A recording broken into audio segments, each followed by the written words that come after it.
Let's make a MIDI router using Python.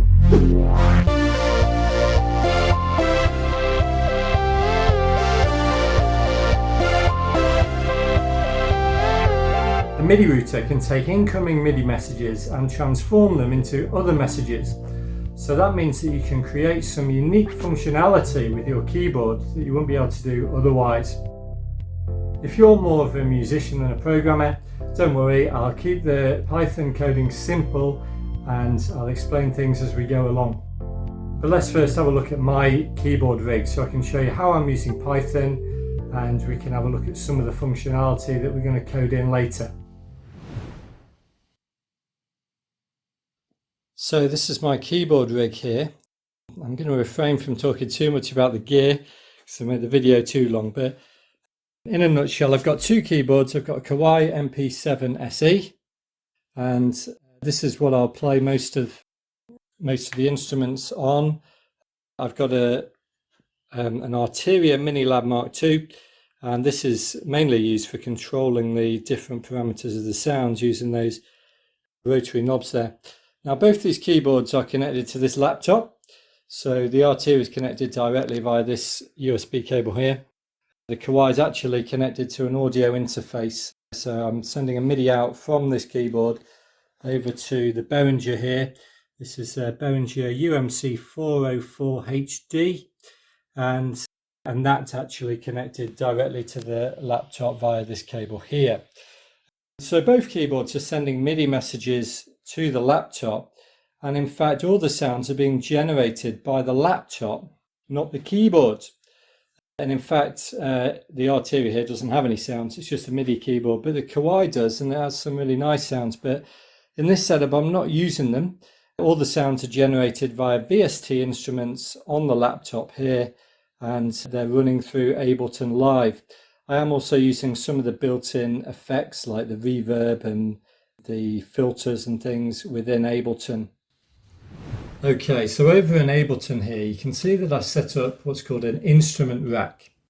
And the reason I've done this is because I'm using this rig in a church context, and I want to be able to blend sounds together and change the parameters of those sounds on the fly and things. So if you look at the white things here, I've got a piano sound. Yeah, just typical piano sound. I've also got a string pad kind of thing. Now it's a bit brighter than a normal string pad. Yep, so if I want to go bigger and different moments of the song, I can do that. I've also got an organ sound. I'm actually controlling this mainly with an expression pedal at my feet. I can turn on a rotary as well, so if I want to do any of this kind of stuff. Yep, not that I do a lot of that. We've also got an ambient pad sound, so this is shown on the purple in the instrument rack. So if I just get that playing, these kind of sounds just sit there underneath things, and in the quieter moments of the song you can maybe hear them coming through, maybe in a transition or an intro or something, but most of the time they just provide a kind of fluidity, and it just sounds a bit less exposed when that's going on underneath. So all of that though is just typical Ableton Live MIDI mapping. There's no Python here yet. So what am I using the Python for? Well, I use it for two things. I use it for automating transitions, and I also use it for controlling the functionality of the ambient pad from this top keyboard. I'll explain a bit more of that in a moment, but let's first of all look at how you can use it to automate transitions. Imagine I'm playing a verse and I want to build over this verse, so let's do something like this. Okay, so if that was the chords all the way through the verse, how can I build that? It's just the reverb. I might just have to take my hand off the keyboard to turn these. Well, that's a bit of a pain. I don't want to do that. Is there a way I can automate it? Well, the way that I've got this set up is that this target knob over here, if I just say I want the pad filter to sweep up to that value, say, all I have to do now is the string pad's on the yellow, so if I just hit that yellow pad, you can see that this dial here on the string filter is actually moving up slowly. Yeah, if I was to press it again, it'll stop moving. If I press it quickly, it will move faster. Yeah, so the harder I hit it, the faster it moves. Now, all of that functionality is shown within Python itself. You know, I've coded that in. And I've also made this ribbon controller here, that's kind of joined with this knob here, if you like. So if on the fly, you know, I'm doing stuff and I want to, yeah, let's just go, let's try this out. So here's my verse. So just set the target value quickly with a press there. Now I'm going to fire the string pad to build. It's probably about where I want it now. So I turn it off. Okay, let's fire an ambient pad. So that'll be going now. Yep. I'll bring in a bit of organ with my foot. Okay. Piano sound's getting a bit lost. Let's make that a bit harder. Okay, now it's back in again. Just up that filter setting slightly. Let's add a few more filters. A bit too much there. Typically you don't want that to be heard too much in the song. I'll up the organ drawbar levels. And then I'll just turn rotary on. You get the idea. Okay, so it just makes the whole process a lot easier when I automate it. I don't have to keep my hand too long at the keyboard. I could just fire things quickly and return to the master keyboard here. The other thing that I'm using it for is with the ambient pads here. So the way that I've set this up is, in fact, the bottom octave, so C through to B here on this little keyboard, is controlling the key for my pad. So let's say I want to do it in a different key. Let's do it in F instead. Now, all of these keys up here are actually different samples. So for example, if I press E, it's actually playing a sample still in F. And notice it's sustaining. If I press it again, it'll turn it off. I could put different pads on here. I could put multiple pads on at the same time. And I could cut them all by pressing any key down in this bottom octave. So this is very useful. You know, if I was trying to transition from one song, or there's a sudden drop or a key change or something, I'm going to need to make sure that I can make those changes quickly. So that's how I've set this up. In this video, we'll look at how we can implement the note on and note off functionality. So it just holds until you press it again. But we won't be able to go too much detail into how I'm doing the firing different pads up here. Effectively, what I'm doing is I'm using a sampler to trigger different sounds, and in fact I've used the Python thing so that rather than just going up a semitone, it's going up an octave every time I go up a semitone in this range of the keyboard here. So it allows me to trigger different sounds, but it's a bit beyond this for this video. But before we get into any coding, we need to understand a little bit about how MIDI messages work. So we'll have a look at doing that now. If you already know about MIDI messages, feel free to skip this section. You can use the timestamp in the description below. MIDI messages are used to communicate musical information between devices. And there are two types of MIDI messages. There are channel messages and there are system messages. Channel messages are the most common ones. These are the ones where you send musical information on one of 16 MIDI channels. So whenever you press down a key on the keyboard, you're sending a note on event. Whenever you lift your finger off that key, it's going to send a note off event. Things like control changes, like when you turn a rotary knob, say, on the little keyboard that I've got, or when you move a slider or press a pad, all of these kind of things are channel messages. System messages are reserved for more global device controls. So for example, if you had a sequencer and you wanted to start a song or stop a song or move on to the next song, those kind of things would be sent via system messages. If you had multiple devices, you can synchronize the MIDI clocks. You can synchronize, say, 2 different laptops using these kind of messages. System exclusive messages is a special type, really. Different manufacturers would make their own MIDI messages up effectively. So if I want to send, say, a color change message to my little keyboard here, because I want to change the color of a pad, I'd use a system exclusive message for that. All MIDI messages start with a status byte, and that tells it what kind of message it's expecting and what it needs to do. Depending on the message type, it will include normally 1 or 2 data bytes. Because we're talking about bits and bytes, we need to understand these terms before we move on any further. So in computing, 1 bit is the smallest unit. It can have 2 possible values. It could be a 0 or a 1. A byte is 8 bits. So that means that you've not just got 2 possible values, you've got 2 to the power 8 possible values now. That's 256 possible values. That would range from the number 0 up to 255. And you can see on the screen here I've shown the binary representation of various numbers and the normal decimal number that we're used to.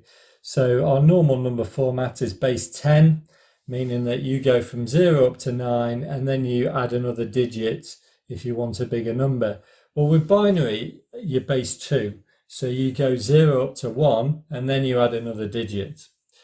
A useful number format to use, though, when you're talking about bytes or half bytes are called nibbles, a useful number format to use is hexadecimal.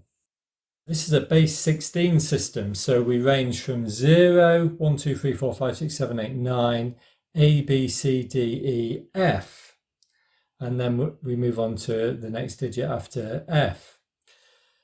In order to identify hexadecimal numbers, they're prefixed by a 0 and an X.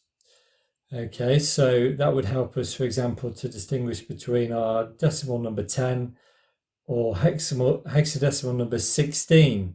You know, this here, if you didn't have the OX in front of it, you might think that it's a number 10, where actually you mean the number 16. So that's how you identify hexadecimal numbers. And the reason they're so useful to us is because with just 2 hexadecimal digits, we can represent all 256 possible values in our bytes. So if you look down here, you can see the biggest value you can get with 1 byte, that is 8 bits. The biggest possible value you can get is 255, and you represent that in hexadecimal as FF. So it's a useful format for that reason.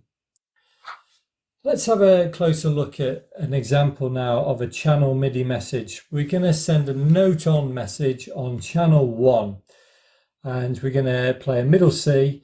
That's got a note number of 60 and it's at velocity 100. So it's a fairly loud note. You could go up to a maximum of 127 for your velocity. So in the case of this type of message, we need to specify in our status byte, the first nibble is going to tell us the message type, whereas the second half of the byte is going to tell us the MIDI channel. And then in this case, data byte 1 tells you the note number and data byte 2 tells you the velocity. It would be different depending on the message type, but for note on event, that's what the data bytes are meant to show you. So in a binary format, it will look like that. In a hexadecimal format, it will look like that. And in a decimal format, it will look like that. So those are the values of our 3 bytes. Now just notice that our hexadecimal format is very useful to us for the status byte.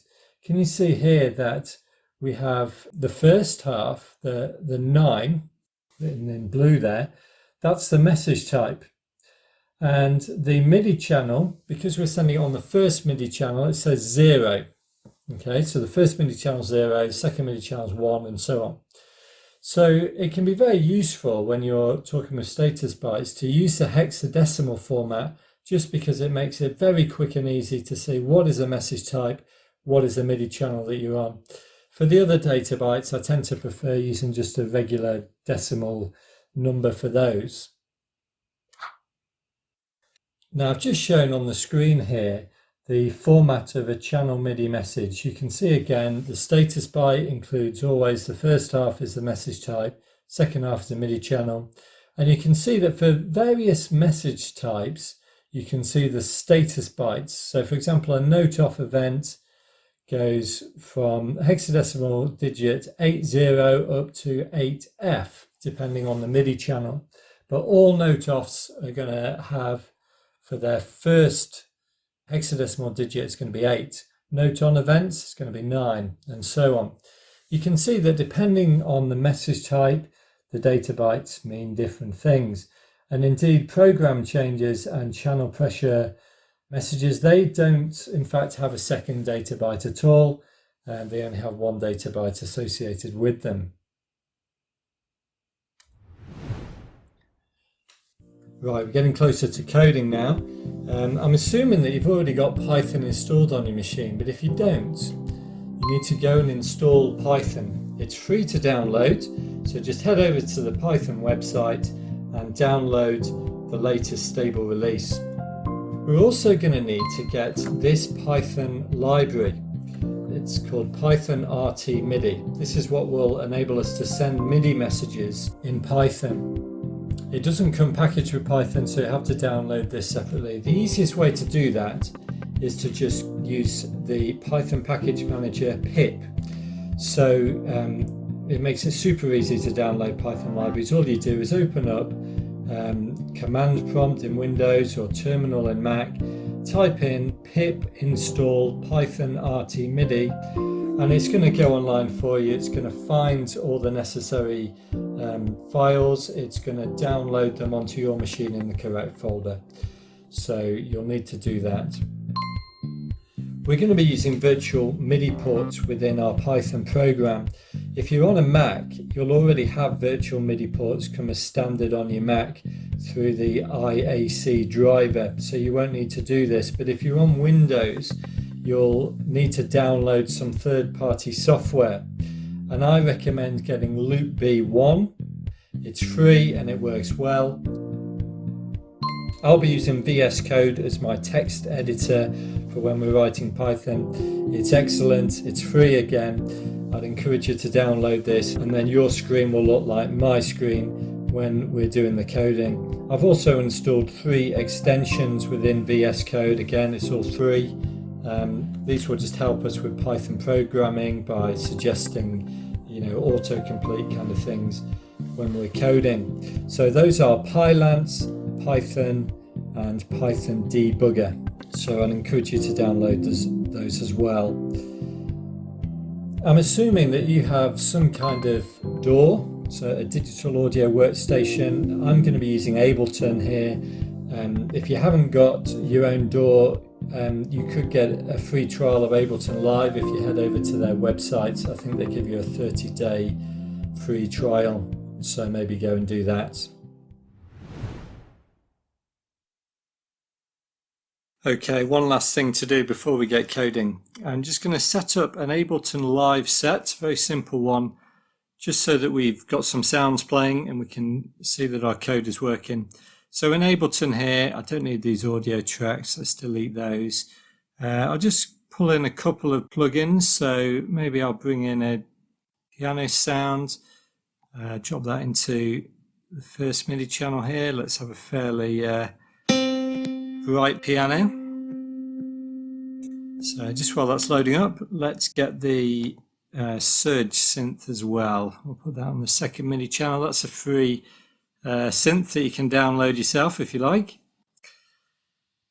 Right, I'll just change those two to in, and if I try and press the key, it's not working. Let's open up the preferences.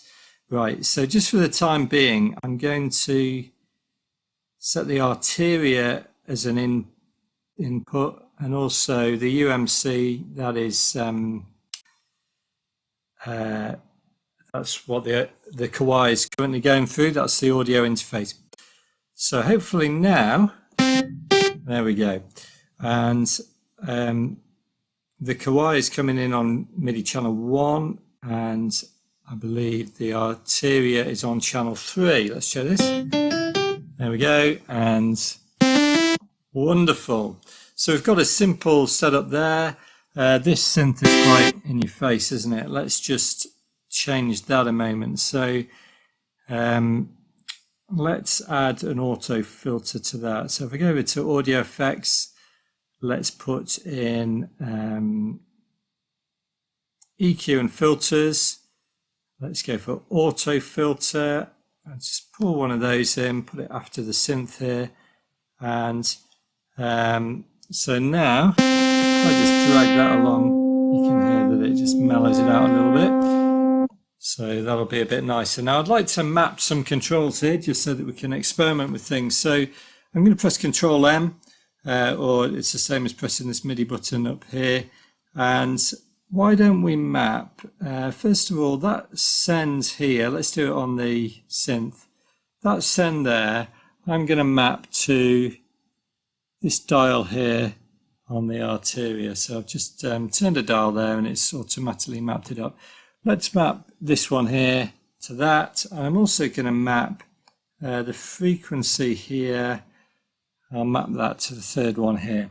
Okay, come out of MIDI mapping mode. So now you should be able to see that when I turn the dials here, you can see that it's moving the different parameters. So on the fly, there we go. So that's a bit better. These two here, these sends are sending A to the reverb. So this one will just control reverb. Okay, and this one is a delay. Okay, so we've just got some things we can play around with now. And I think we're now ready to start some coding.